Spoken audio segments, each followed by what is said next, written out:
ఉన్నారు, అన్ని విధాలుగా చెప్పడం జరిగింది, ధర్నాలు చేసిరు, అన్నీ చేసిరు.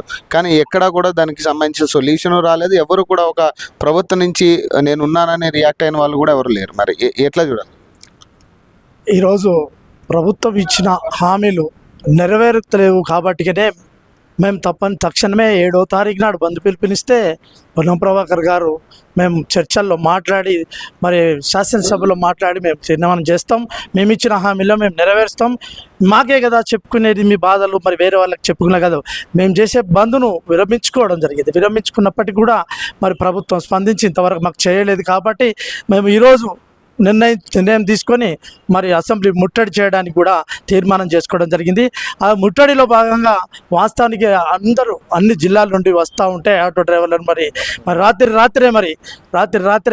వాళ్ళను మరి ఇండ్లలోకి పోయి కూడా మరి వాళ్ళని లేపి ఫ్యామిలీని లేపి ఫోటోలు ఇంట్లో ఉండి ఫోటోలు తీసుకొని మీకు ఎంతమంది పిల్లలు, మీరు ఏం చేస్తాడు, మీ భర్త మరి ఆటో నడుపుతాడా ఇంకేదన్నా చేస్తాడని బెదిరించుకుంటూ వాస్తవానికి అందరినీ అక్కడ ఆపడం జరిగింది. మరి ఇంతటి దుర్మార్గమైనటువంటి ఆత్మవిశ్వాసం ఉన్నటువంటి ఆటో కార్మికులం మా సొంత ఉపాధితోనే మేము ఆటో జీవనాధారం చేసుకొని బతుకుతున్నటువంటి జీవితం.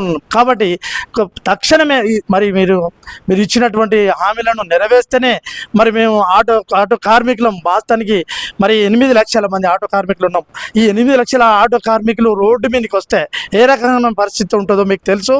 మరి ఎంతోమంది ఉద్యోగస్తులు ఉన్నారు, ఎంతోమంది ఉన్నారు, అయినప్పటికీ మా కార్మికుల మీదనే ఫస్ట్ ఉచిత బస్సు చేయడం వల్ల మరి దెబ్బపడ్డది. కాబట్టి ఇప్పటికైనా ప్రభుత్వం స్పందించి మాకు మరి 50 సంవత్సరాలు పైబడి వాళ్ళకు కూడా జీవిత బీమాను ఏర్పాటు చేయడం అని అడుగుతున్నాం. మరి అదేవిధంగా మరి ప్రత్యేక కార్పొరేషన్ ఏర్పాటు చేయమన్నాం. మరి ఇంకా ఇది ఇచ్చినటువంటి ఆటోలకు కూడా బ్యాంకుల ద్వారా వడ్డీ లేని రుణాన్ని కూడా ఇచ్చి ఆటోలను ఆదుకోవాలని మరి అదే చెప్పడం జరుగుతుంది.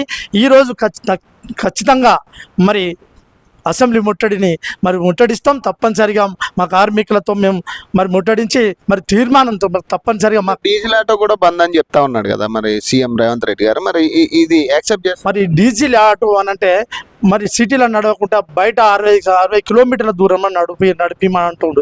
అయినప్పటికీ మరి డీజిల్ ఆటోలను మరి గతంలో ఉన్నటువంటి ప్రభుత్వమే ఇచ్చింది. మరి గతంలో ఉన్నటువంటి ప్రభుత్వం వాస్తవానికి కేసీఆర్ గారు మరి తెలంగాణ వచ్చిన తర్వాత మేము చేసినటువంటి త్యాగం కూడా ఉంది. మేము కూడా కొట్లాడినాం. ఆ త్యాగం వల్ల 73 కోట్ల రూపాయల ట్యాక్సీ మాఫ్ చేయడం జరిగింది. లైసెన్స్ మీద 6 లక్షల ఇన్సూరెన్స్ పెట్టడం జరిగింది.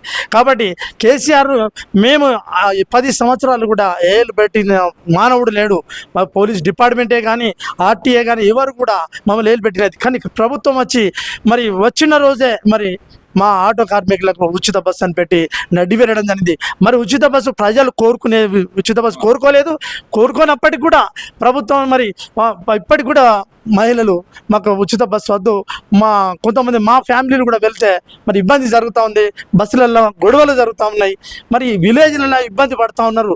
విలేజ్లలో మరి రైతులకు కూడా పని లేకుండా ఏది లేకుండా ఉన్నది. వాళ్ళు రావడానికి కూడా ఇబ్బంది పడుతున్నారు. కాబట్టి మాకు తక్షణమే మరి ఇచ్చిన హామీలు నెరవేర్చుకుంటూ మరి ఈ అసెంబ్లీ సమావేశాలనే మరి మాకు తక్షణం మేము నెరవేర్చాలని. ఈ రోజైనా రియాక్షన్ వస్తుందా లేకపోతే మరి అంతే ఉంటుందా? మరి ఈ రోజు కనుక సమస్యలు పరిష్కారం చేయకపోతే రానున్న రోజుల్లో మరి వాస్తవానికి జనవరి 25 సంవత్సరానికి మరి మేము ముందు అడిగేసి మరి రిలే నిరాదీక్షలతో పాటుగా మరి అమర నిరాదీక్ష కూడా చేయడానికి మేము కోరుకుంటాం.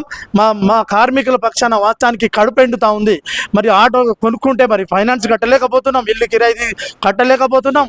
అదేవిధంగా ఇంకా ఉన్నటువంటి దుర్బలమైన పరిస్థితిలో ఉన్నాం. ఇప్పటికీ మరి వస్తుంది క్రిస్మస్ పండుగ.